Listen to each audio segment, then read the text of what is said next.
And although we have the metal piece in place, I still like to try to take the flame and aim it away from the wood and the metal piece. Of course, some of it's going to touch it, but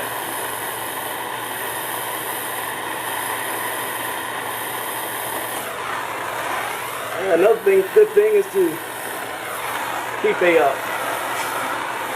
bottle of water that you can squirt on it, don't you?